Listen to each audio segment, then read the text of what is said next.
Ebu Bekri radhiyallahu thot ishte I pari që ja falke namazin e sabahit imam, pastaj thot e bënte dhikrin derisa linte dielli, pastaj thot e Omer radhiyallahu thot u largonte dhe u shkonte me një shator larg.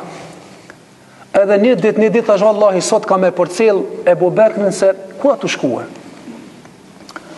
Thot kur e shoh thot shkoj te një shator atje te një vend hini dhe e pres, domethënë në anësh, e shoh çka po bën Ebu Bekri se po e bën diçka një punë të msheft. Pasi që rriti një kohë aty dhe e prita thot Omer radhiyallahu thot dul.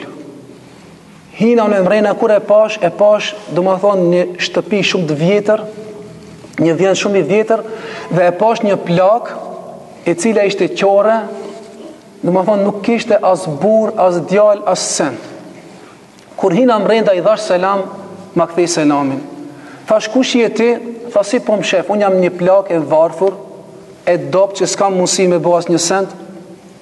Po mirë, tha kush është një person I cili po të vjen, po të viziton, ai më herët që të dul. Thot nuk e di thot kush është.